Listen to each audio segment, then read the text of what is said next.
2 अक्टूबर सन 2025 पाकिस्तान की frontier works organisation ने एक शिपमेंट अमेरिका को डिस्पैच कर दी।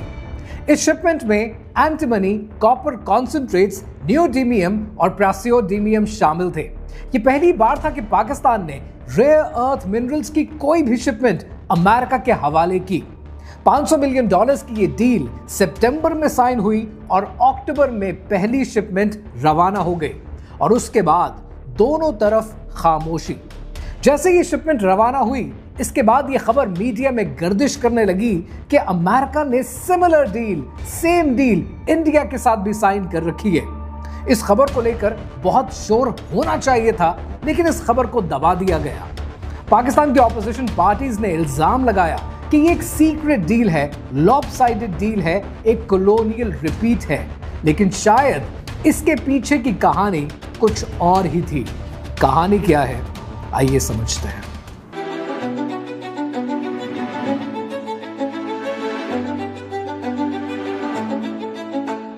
ये कहानी शुरू होती है सन 1899 में पैसिफिक ओशन के एक छोटे से जजीरे पे। इस जजीरे का नाम है नोरो और ये 21 किलोमीटर का जजीरा दुनिया के रिमोट तरीन आइलैंड्स में से एक है। इससे करीब तरीन मुल्क ऑस्ट्रेलिया पहुंचने के लिए भी सैकड़ों किलोमीटर का सफर दरकार है। सन 1899 में इस जजीरे पर एक ब्रिटिश ऑफिसर आता है और इस जजीरे से एक पत्थर को उठाकर अपनी जेब में डाल लेता है। यह ऑफिसर वापस ऑस्ट्रेलिया के शहर सिडनी लैंड करता है और इस पत्थर को अपने दफ्तर में एक डोर स्टॉपर के तौर पर इस्तेमाल करता है। कोई नहीं जानता कि दुनिया का यह महंगा तरीन पत्थर डोर स्टॉपर के तौर पर इस्तेमाल हो रहा है। फिर उसके 3 साल के बाद एक इंसान को यह आइडिया आता है कि ये जो नायाब पत्थर हम नोरू से लेकर आए हैं, क्यों ना इस पत्थर का टेस्ट किया जाए। जब इस पत्थर का टेस्ट किया जाता है तो पता ये चलता है कि इस पत्थर के अंदर दुनिया का प्योरेस्ट फॉस्फेट मौजूद है और उसके बाद कहानी बदल जाती है।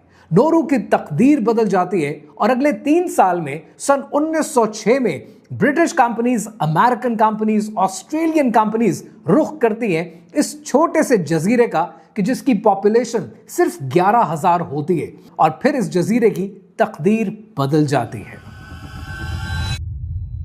नोरू की तकदीर कुछ ऐसे बदलती है कि सन 1906 से लेकर सन 2000 तक इतनी कंपनीज नोरू का रुख करती हैं और इतनी इन्वेस्टमेंट होती है कि नोरू के लोगों का पर कैपिटा जीडीपी इंक्रीज कर जाता है।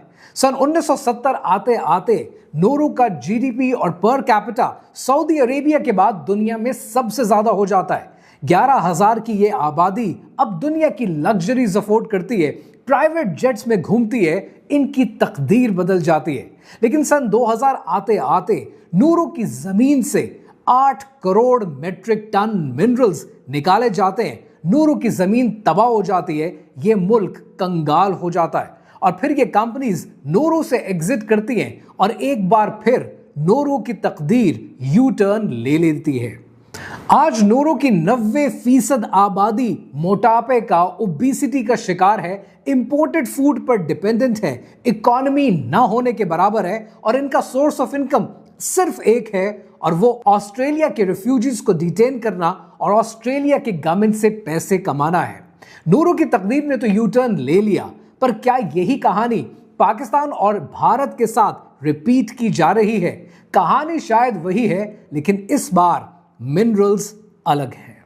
जिस फोन पर आप ये वीडियो देख रहे हैं, क्या आप जानते हैं कि इस एक फोन के अंदर तकरीबन 17 रेयर अर्थ मिनरल्स इस्तेमाल होते हैं। हर फोन के अंदर तकरीबन 0.03 ग्राम रेयर अर्थ मिनरल्स इस्तेमाल होते हैं। F-35 फाइटर जेट में 418 किलोग्राम रेयर अर्थ मिनरल्स इस्तेमाल होते हैं और वर्जिनिया सबमरीन के अंदर 4,600 किलोग्राम रेयर अर्थ मिनरल्स का इस्तेमाल किया जाता है। इसका मतलब क्या है? इसका मतलब यह है कि तकरीबन एक फाइटर जेट के अंदर तकरीबन 1.5 करोड़ मोबाइल फोन्स के बराबर रेयर अर्थ मिनरल इस्तेमाल किए जाते हैं। आज ये रेयर अर्थ मिनरल्स मिसाइल के अंदर, ड्रोन्स में, प्रिसिजन वेपन्स में, नाइट गॉगल्स में, रेडार सिस्टम में हर जगह इस्तेमाल किए जाते हैं।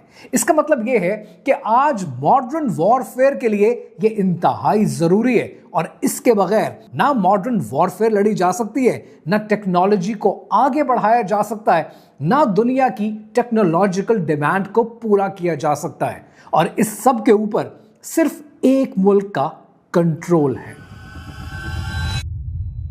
रेयर अर्थ मिनरल्स का यह मतलब थोड़ी है कि वो रेयर हैं। एक्चुअली वो दुनिया में बहुत सी जगहों पर मौजूद हैं। सिर्फ सिलसिला ये कि एक बेवकूफ इंसान उठा, उसको लगा ये रेयर हैं, उस गोरे ने उसको रेयर अर्थ मिनरल्स का, पूरी दुनिया ने मान लिया। रेयर अर्थ मिनरल्स दुनिया में बेशुमार जगहों पर हैं। सिर्फ बात ये कि वो दुनिया में कॉन्सेंट्रेशन के साथ चंद जगहों पर अवेलेबल हैं, बट क्लासिफाई करने के लिए हम आज भी उसे रेयर अर्थ मिनरल्स कहते हैं। ये कहानी शुरू होती है सन 1992 में, जब चाइना के प्रेसिडेंट डेंग जियाओपिंग ने यह फैसला किया कि चाइना को एक इंडस्ट्रियल नेशन के तौर पर दुनिया पे राइज देना है और दुनिया में राइज देने के लिए हर कौम को कुछ कंपैरेटिव एडवांटेज और कुछ कंपेटिटिव एडवांटेजेस की जरूरत होती है। इस बात को ऐसे समझें कि आप एक काम अच्छा करते हैं, पर वो काम मैं आपसे ज्यादा अच्छा करता हूं, ये मेरा आपके ऊपर कंपैरेटिव एडवांटेज है। और एक काम आप बिल्कुल नहीं करते, पर वो काम मैं बहुत अच्छा करता हूं, तो ये मेरा आपके ऊपर कंपेटिटिव एडवांटेज है। चाइना ने फैसला ये किया कि हमारा दुनिया में कंपीट करने के लिए कंपैरेटिव और कंपेटिटिव एडवांटेज वो रेयर अर्थ मिनरल्स बनेंगे जो हमारे पास बोटो के इलाके में बड़ी तादाद में मौजूद हैं। इसलिए डेंग जियाओपिंग ने कहा कि अगर मिडिल ईस्ट के पास तेल है तो हमारे पास रेयर अर्थ मिनरल्स हैं।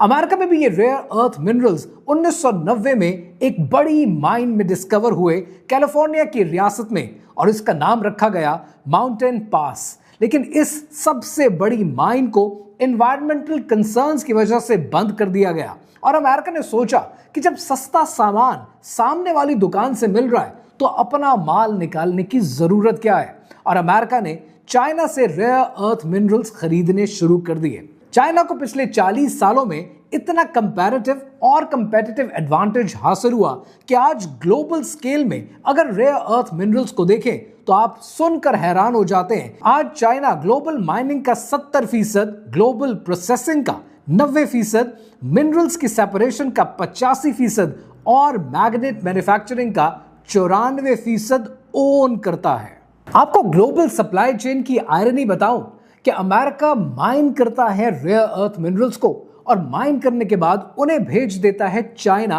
प्रोसेसिंग के लिए। चाइना उन्हें प्रोसेस करता है और वापस भेज देता है अमेरिका। अमेरिका उसे F-35 में इस्तेमाल करता है और फिर वही फाइटर जेट पोटेंशियली चाइना के खिलाफ इस्तेमाल हो सकते हैं। हर मुल्क एक दूसरे पर डिपेंडेंट है और ये ग्लोबल सप्लाई चेन का एक बहुत बड़ा लतीफा है। आज चाइना को पिछले 40 सालों में इतना कंपेटिटिव एडवांटेज हासिल हो चुका है कि चाइना जिसको चाहे रेयर अर्थ मिनरल्स पर ब्लैकमेल भी कर सकता है। चाइना ने अपनी प्रोटेक्शन के लिए दिसंबर 2024 में रेयर अर्थ मिनरल्स पर बैन लगा दिया। 4 रेयर अर्थ मिनरल्स पर कंप्लीट बैन लगाया और अप्रैल 2025 में 7 और रेयर अर्थ मिनरल्स को भी बैन कर दिया। फिर अक्टूबर 2025 में 5 एडिशनल रेयर अर्थ मिनरल्स को भी बंद कर दिया और उसके बाद सेपरेशन इक्विपमेंट की एक्सपोर्ट पर भी बैन लगा दिया। नतीजतन मई 2025 तक चाइना के रेयर अर्थ मिनरल्स की एक्सपोर्ट ईयर ऑन ईयर 74% तक गिर गई और जैसे ही एक्सपोर्ट गिरी, इसके बाद Tesla, general Motors, defence contractors सब लाइन में लग गए। अमेरिका की पेंटागन ने सोचा कि हम इस तरह तो पूरी दुनिया पर डिपेंडेंट हो जाएंगे, लिहाजा पेंटागन ने $400 मिलियन की इन्वेस्टमेंट की एक कंपनी में जिसका नाम है MP मिनरल्स, और ये इन्वेस्टमेंट की गई डिफेंस प्रोडक्शन एक्ट के तहत, यानी कोरियन वॉर के जमाने का वो एक्ट जो ये कहता है कि ऐसी इन्वेस्टमेंट के बदले में जो प्रोडक्शन हासिल की जाए उस पर सबसे पहला हक पेंटागन का होगा। और फर्स्ट परचेस एग्रीमेंट के नाम पर यह एग्रीमेंट मंजरे आम पर आया। दैट शोज कि अमेरिका की डेस्परेशन कितनी है रेयर अर्थ मिनरल्स को लेकर। और फिर तारीख ने देखा कि सितंबर 26, 2025 का दिन आया कि जब पाकिस्तान के प्राइम मिनिस्टर शहबाज शरीफ और army chief field marshal Asim Munir की व्हाइट हाउस में यूएस प्रेसिडेंट डोनाल्ड ट्रंप से मुलाकात हुई। सितंबर 2025 में होने वाली व्हाइट हाउस में इस मुलाकात में अमेरिकन प्रेसिडेंट डोनाल्ड ट्रंप के सामने रेयर अर्थ मिनरल्स के सैंपल रखे गए, antimony, copper, rare earth ores. और फिर 8 सितंबर 2025 को पाकिस्तान के FWO और यूएस स्ट्रेटेजिक मेटल्स के बीच में एक MOU साइन हुआ, $500 मिलियन का पार्टनरशिप फ्रेमवर्क, और 2 अक्टूबर को पहली शिपमेंट अमेरिका के हवाले कर दी गई। पाकिस्तान ने अमेरिका को वो एंटीमनी भेजा जो चाइना ने दिसंबर 2024 में बैन कर दिया था, जिसकी एक्सपोर्ट रोक दी थी। उसे पाकिस्तान ने अक्टूबर 2025 में अमेरिका को सौंप दिया। USGS का डेटा कहता है कि अमेरिका में 2023 में एंटीमनी की प्रोडक्शन 0 थी। आज चाइना दुनिया की एंटीमनी की मार्केट का 48% ऑपरेट करता है। यानी पाकिस्तान ने अमेरिका की मदद उस वक्त की जब अमेरिका को सबसे ज्यादा जरूरत थी। और फिर कहानी में एंट्री होती है इंडिया की। सितंबर 2024 में पाकिस्तान और USA के बीच में एक मुआहिदा तय होता है रेयर अर्थ मिनरल्स को लेकर, और उसके ठीक 1 महीने के बाद अक्टूबर 2024 में इंडिया और US के बीच में क्रिटिकल मिनरल्स को लेकर एक MOU साइन होता है। ठीक 1 महीने के अंदर 2 एग्रीमेंट साइन होते हैं जिनकी लैंग्वेज सेम है, फ्रेमवर्क सेम है, और पेंटागन दोनों एग्रीमेंट्स को रिप्रेजेंट करती है। ये कोई कोइंसिडेंस है या कोऑर्डिनेशन? देखो, मैं कोई कॉन्स्पिरेसी थ्योरिस्ट नहीं हूं, लेकिन जब 2 और 2 4 नहीं बनाते तब कहानी समझने का ज्यादा मजा आता है। अमेरिका की स्ट्रैटेजी बड़ी सिंपल है। पाकिस्तान से चाहिए rare earth minerals, fast extraction, antimony, lithium potential, copper और गोल्ड, और इंडिया से चाहिए processing, technology transfer, beach sand minerals और मैन्युफैक्चरिंग का हब, और फाइनल मैन्युफैक्चरिंग, जॉब्स और सिक्योरिटी ये प्रोवाइड करेगा अमेरिका खुद। सो अब सवाल यह है कि इंडिया के पास आज दुनिया के 8% ग्लोबल रिजर्व्स हैं, which is around 7 million turns, लेकिन प्रोडक्शन 1% से भी कम है। और उसकी वजह यह है कि इंडिया के पास आज जो बीच सैंड मौजूद है उसमें थोरियम मिक्स है, और उसके लिए एटॉमिक एनर्जी के रेगुलेशंस दरकार हैं, प्राइवेट माइनिंग को खोलना दरकार है, जिसे 2016 से इंडिया ने बैन कर रखा है। आज India primarily rare earth minerals export करता है USA को, UK को, फ्रांस, जर्मनी, नॉर्वे और जापान को, लेकिन चाइना ने अप्रैल 2025 में इंडिया पे एक्सपोर्ट कर्ब लगा दिया और इंडिया की EV इंडस्ट्री हॉल्ट होकर रह गई। TVS Motors, Bajaj auto parts सब डिले हो गए, और जून 2025 में बदले में इंडिया ने जापान के रेयर अर्थ मिनरल्स को सस्पेंड कर दिया ताकि अपनी डोमेस्टिक नीड को पूरा कर सके। लेकिन आज भी इंडिया का 82% मैग्नेट्स की डिमांड चाइना से पूरी होती है। तो सवाल यह है कि जब इंडिया ये डिमांड पूरी कर नहीं सकता तो अमेरिका को इंडिया की भी जरूरत है और पाकिस्तान की भी जरूरत है। उसकी लॉजिक बड़ी सिंपल है।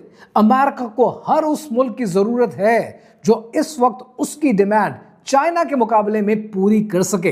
अमेरिका खुद भी कमीशन कर रहा है कि डीप सी के अंदर रेयर अर्थ मिनरल्स की एक्सप्लोरेशन शुरू की जाए, और दुनिया के जिस मुल्क से रेयर अर्थ मिनरल्स मिल सकते हैं वो अमेरिका की डोमेस्टिक कंजम्पशन को पूरा करें। अमेरिका ने सिर्फ इंडिया और पाकिस्तान से डील नहीं की, अमेरिका ने थाईलैंड और मैक्सिको के साथ भी डील की, और एंटीमनी थाईलैंड से भी और मैक्सिको से भी हासिल करना शुरू किया। लेकिन थोड़ी देर पहले मैंने आपसे एक बात कही थी। मैंने आपसे ये कहा था कि अगर कोई इंसान क्रिकेट खेलना चाहे तो वो अकेले क्रिकेट नहीं खेल सकता, उसे सब प्लेयर्स की जरूरत होती है। और जियोपॉलिटिक्स इतनी इंट्रिकेट है, इतनी कॉम्प्लिकेटेड है कि आपको समझ नहीं आता कि कौन सा प्लेयर दोस्त है और कौन सा प्लेयर दुश्मन। थाईलैंड और मैक्सिको से जो एक्सपोर्ट्स रेयर अर्थ मिनरल्स की अमेरिका में लैंड कर रही हैं, आज मीडिया रिपोर्ट करता है कि वो भी रीलेबल होकर चाइना से ही आ रही हैं। रॉयटर्स की रिपोर्ट के मुताबिक थाईलैंड की यूनिपेट इंडस्ट्री, जिसने 3000 ton rare earth minerals America को भेजे, उसकी पेरेंट कंपनी यंगसन केमिकल्स है, जो कि खुद चाइना की कंपनी है। और ये जियोपॉलिटिक्स का खुद से एक बहुत बड़ा लतीफा है। इस कहानी के सबसे इंपॉर्टेंट पिवट पे बात करते हैं पाकिस्तान के रेयर अर्थ मिनरल्स के बारे में। पाकिस्तान का क्लेम यह है कि पाकिस्तान के पास तकरीबन 6 से 8 ट्रिलियन डॉलर्स के रेयर अर्थ मिनरल्स के रिजर्व्स मौजूद हैं। लेकिन ये तो सवाल भी नहीं है। सवाल यह है कि इसमें से कितने रिकवरेबल हैं। जब आप दुनिया के डेटा को स्टडी करेंगे तब आपको यह पता चलेगा कि पाकिस्तान के पास जितने रेयर अर्थ मिनरल्स के रिजर्व्स हैं उसमें से शायद 100 से 300 बिलियन डॉलर्स के रिजर्व्स रिकवरेबल हैं, और वो भी दिहाइयों पर फैला हुआ। यानी पाकिस्तान टियर 1 कंट्रीज में शामिल नहीं होता। इसके रिजर्व्स ऑस्ट्रेलिया और चाइना के बराबर नहीं है। इसके रिजर्व्स अगर हैं तो वो टियर 2 कंट्रीज के बराबर हैं, यानी वियतनाम के बराबर हैं या फिर म्यांमार के बराबर हैं। और ये रिजर्व्स ज्यादातर गिलगित बल्तिस्तान और बलोचिस्तान से आते हैं, जहां पर ऑलरेडी पावर्टी 70% है। तो यहां पर एक सवाल बनेगा कि ऐसे केस में इस इलाके की पावर्टी का क्या बनेगा, एनवायरमेंटल इंपैक्ट का क्या बनेगा, और ये प्रॉफिट किसको जाएगा।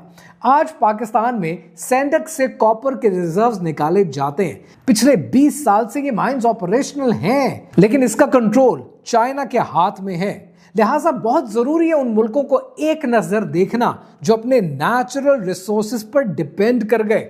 सबसे पहला नाम आता है डेमोक्रेटिक रिपब्लिक ऑफ कॉन्गो का, जहां पर कोबाल्ट के कितने रिजर्व्स निकले लेकिन वो आज भी गरीब है। वेनेजुएला ऑयल प्रोडक्शन में दुनिया में उसने नाम कमाया, लेकिन उनकी इकॉनमी आज भी कोलैप्स्ड है। नूरू, जिसके लोग इतने अमीर हो गए कि प्राइवेट जेट में घूमना शुरू हो गए, आज अपने सर्वाइवल के लिए लड़ रहे हैं। और यही बात इकोनॉमिस्ट कहते हैं कि जो कौम अपने नेचुरल रिसोर्सेज पर अपनी इकोनॉमी को बैंक कर देती है, वो कौम, वो मुल्क बैंकरप्ट हो जाता है। तो सवाल यह है कि एक तरफ तो दुनिया में ये मुल्क हैं और दूसरी तरफ है नॉर्वे, एक ऐसा मुल्क जिसने अपने तेल से अपना सॉवरन वेल्थ फंड क्रिएट किया और $1.5 ट्रिलियन से अपनी जनरेशंस के मुस्तकबिल को सिक्योर किया। आज दोनों रास्ते पाकिस्तान के सामने हैं कि पाकिस्तान ने मुस्तकबिल में नॉर्वे बनना है या फिर नोरू।